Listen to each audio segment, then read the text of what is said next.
And we're back. Welcome to another World Audiobooks, and I know that this chapter might be a little confusing to the American audience, but the rest of the world should understand right off the bat that when they talk about football in this chapter, they are talking about soccer, I do believe.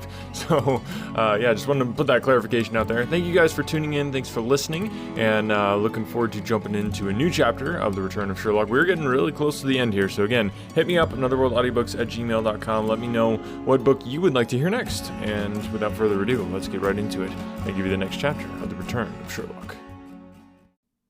Chapter 11. The Adventure of the Missing Three-Quarter. We were fairly accustomed to receive weird telegrams at Baker Street, but I have a particular recollection of one which reached us on a gloomy February morning some 7 or 8 years ago, and gave Mr. Sherlock Holmes a puzzled quarter of an hour. It was addressed to him, and ran thus: "Please await me. Terrible misfortune. Right wing 3/4 missing. Indispensable tomorrow. Overton." "Strand postmark, and dispatch 10:36, said Holmes, reading it over and over. Mr. Overton was evidently considerably excited when he sent it, and somewhat incoherent in consequence. Well, he will be here, I dare say, by the time I have looked through the Times, and then we shall know all about it. Even the most insignificant problem would be welcome in these stagnant days." Things had indeed been very slow with us, and I had learned to dread such periods of inaction, for I knew by experience that my companion's brain was so abnormally active that it was dangerous to leave it without material upon which to work.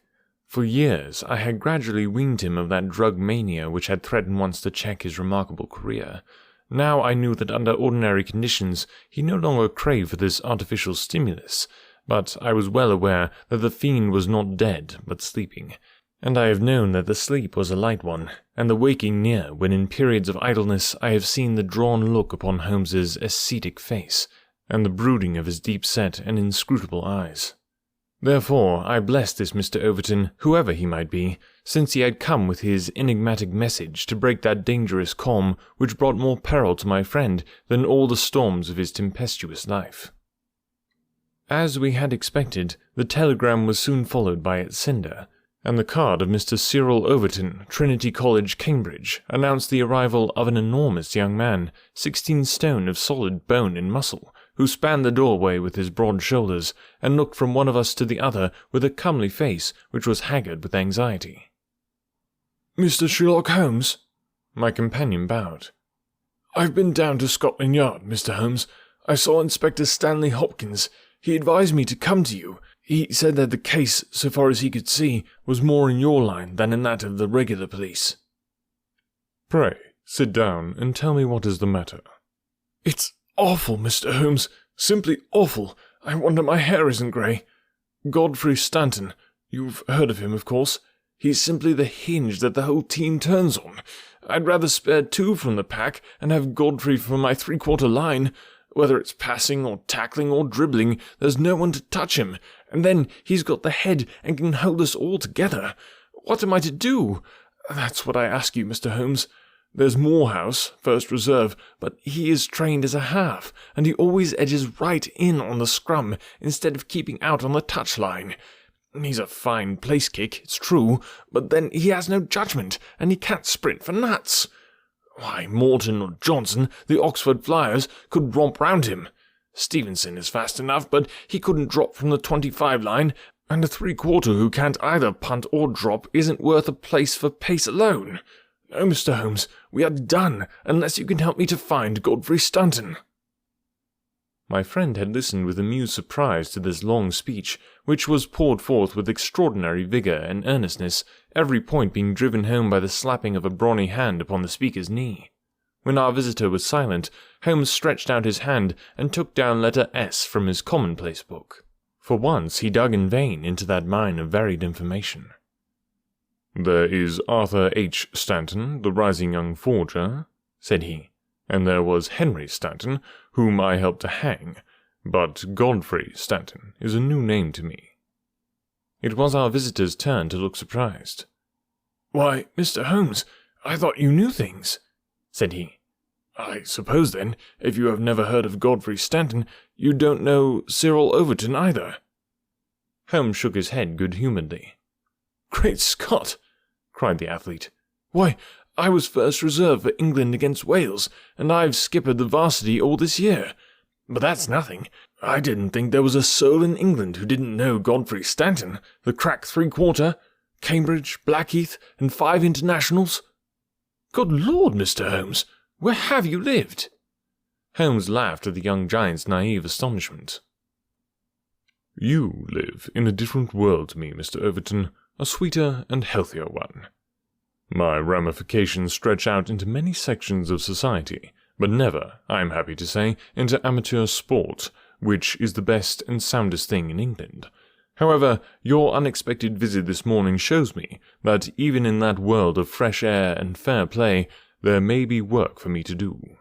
So now, my good sir, I beg you to sit down and tell me, slowly and quietly, exactly what it is that has occurred, and how you desire that I should help you." Young Overton's face assumed the bothered look of the man who was more accustomed to using his muscles than his wits, but by degrees, with many repetitions and obscurities which I may omit from his narrative, he laid his strange story before us.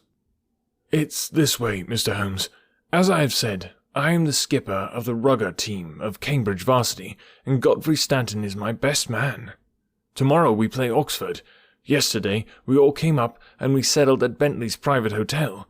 At 10 o'clock I went round and saw that all the fellows had gone to roost, for I believe in strict training and plenty of sleep to keep the team fit. I had a word or two with Godfrey before he turned in. He seemed to me to be pale and bothered. I asked him what was the matter. He said he was all right, just a touch of headache. I bade him good night and left him. Half an hour later, the porter tells me that a rough-looking man with a beard called with a note for Godfrey. He had not gone to bed, and the note was taken to his room. Godfrey read it and fell back in his chair as if he had been poleaxed. The porter was so scared that he was going to fetch me, but Godfrey stopped him, had a drink of water, and pulled himself together. Then he went downstairs, said a few words to the man who was waiting in the hall, and the two of them went off together. The last that the porter saw of them, they were almost running down the street in the direction of the Strand. This morning, Godfrey's room was empty, but his bed had never been slept in, and his things were all just as I had seen them the night before.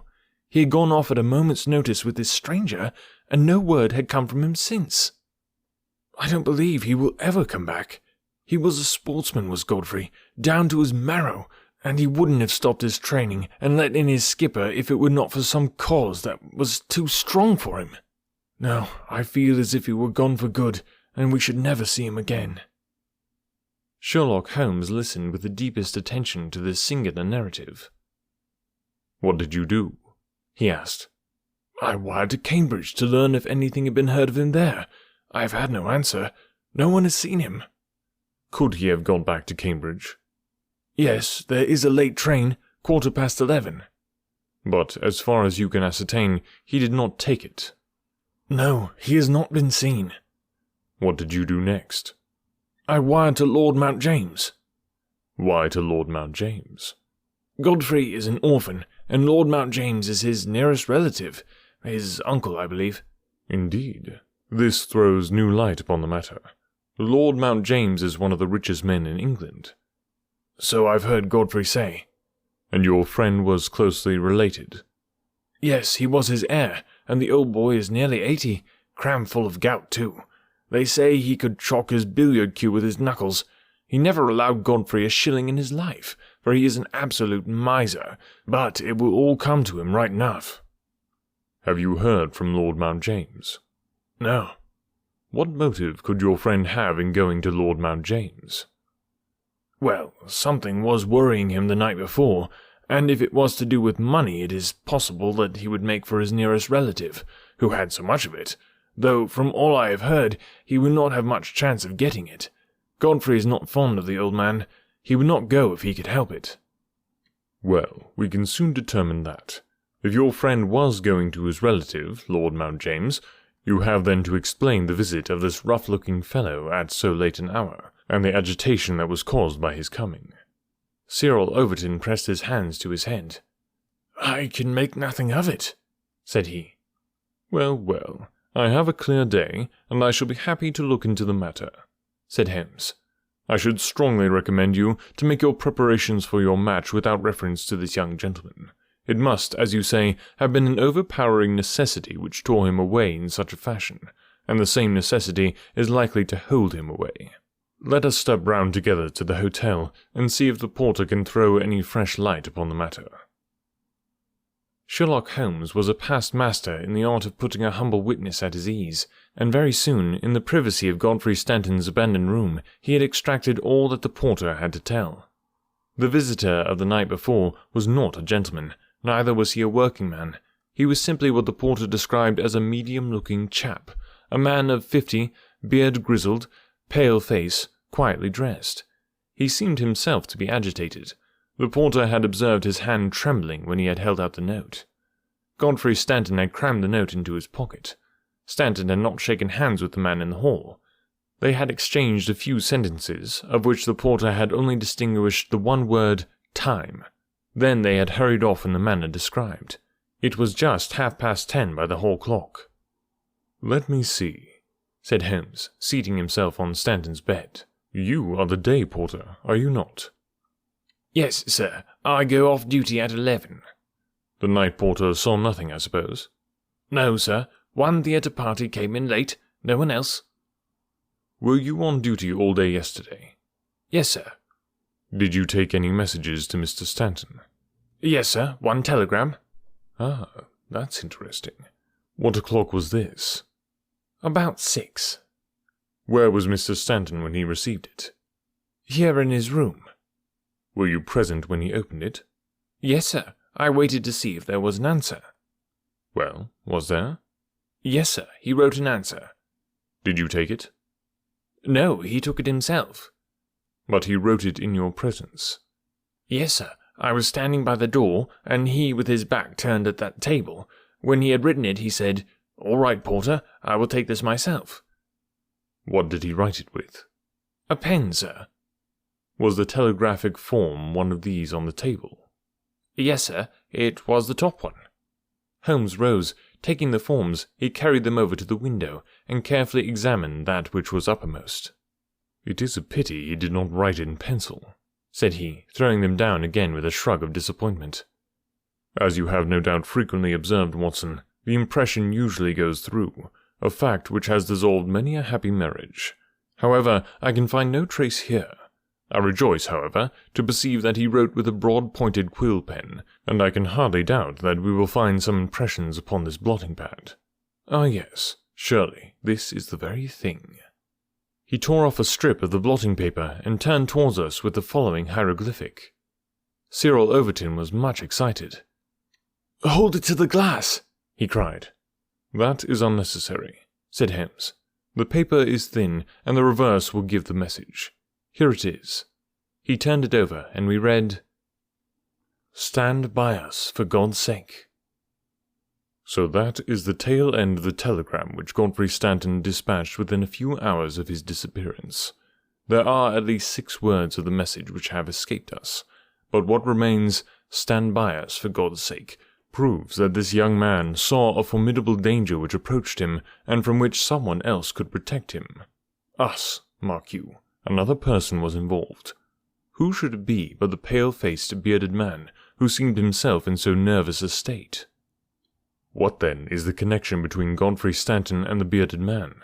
And what is the third source from which each of them sought for help against pressing danger? Our inquiry has already narrowed down to that. "We have only to find to whom that telegram is addressed," I suggested. "Exactly, my dear Watson. Your reflection, though profound, had already crossed my mind. But I dare say it may have come to your notice that, counterfoil of another man's message, there may be some disinclination on the part of the officials to oblige you. There is so much red tape in these matters. However, I have no doubt that with a little delicacy and finesse, the end may be attained. Meanwhile, I should like in your presence, Mr. Overton, to go through these papers which have been left upon the table." There were a number of letters, bills, and notebooks, which Holmes turned over and examined with quick, nervous fingers and darting, penetrating eyes. "Nothing here," he said at last. "By the way, I suppose your friend was a healthy young fellow? Nothing amiss with him?" "Sound as a bell." "Have you ever known him ill?" "Not a day. He's been laid up with a hack, and once he slipped his kneecap, but that was nothing." "Perhaps he was not so strong as you suppose. I should think he may have had some secret trouble. With your assent, I will put one or two of these papers in my pocket in case they should bear upon our future inquiry." One moment," cried a querulous voice, and we looked up to find a queer little old man jerking and twitching in the doorway. He was dressed in rusty black, with a very broad-brimmed top hat and a loose white necktie, the whole effect being that of a very rustic parson or of an undertaker's mute. Yet, in spite of his shabby and even absurd appearance, his voice had a sharp crackle, and his manner a quick intensity which commanded attention. "Who are you, sir, and by what right do you touch this gentleman's papers?" he asked. "I am a private detective, and I am endeavouring to explain his disappearance."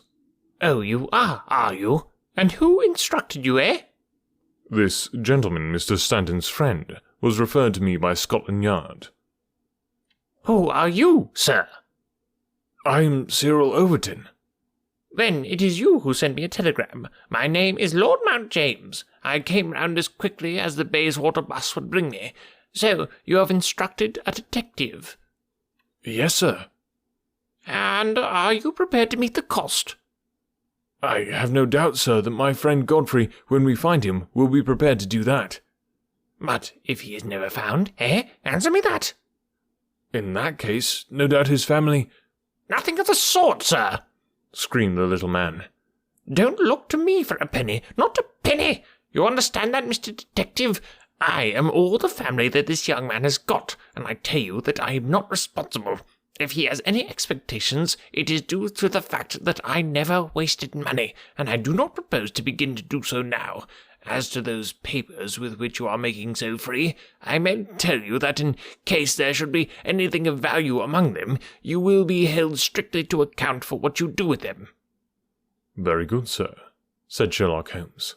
"May I ask, in the meanwhile, whether you have yourself any theory to account for this young man's disappearance?" "No, sir, I have not. He is big enough and old enough to look after himself, and if he is so foolish as to lose himself, I entirely refuse to accept the responsibility of hunting for him."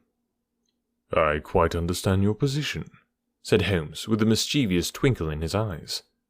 "Perhaps you don't quite understand mine. Godfrey Stanton appears to have been a poor man. If he has been kidnapped, it could not have been for anything which he himself possesses. The fame of your wealth has gone abroad, Lord Mount James, and it is entirely possible that a gang of thieves have secured your nephew in order to gain from him some information as to your house, your habits, and your treasure." The face of our unpleasant little visitor turned as white as his neckcloth. "Heavens, sir, what an idea! I never thought of such villainy. What inhuman rogues there are in the world! But Godfrey is a fine lad, a staunch lad. Nothing would induce him to give his old uncle away. I'll have the plate moved over to the bank this evening. In the meantime, spare no pains, Mr. Detective. I beg you to leave no stone unturned to bring him safely back. As to money, well, so far as a fiver or even a tenner goes, you can always look to me." Even in his chastened frame of mind, the noble miser could give us no information which could help us, for he knew little of the private life of his nephew. Our only clue lay in the truncated telegram, and with a copy of this in his hand, Holmes set forth to find a second link for his chain. We had shaken off Lord Mount James, and Overton had gone to consult with the other members of his team over the misfortune which had befallen them. There was a telegraph office at a short distance from the hotel. We halted outside it. "It's worth trying, Watson," said Holmes. "Of course, with a warrant we could demand to see the counterfoils, but we have not reached that stage yet. I suppose they remember faces in so busy a place. Let us venture it." "I am sorry to trouble you," said he in his blandest manner to the young woman behind the grating. "There is some small mistake about a telegram I sent yesterday, and I very much fear that I must have omitted to put my name at the end. Could you tell me if this was so?"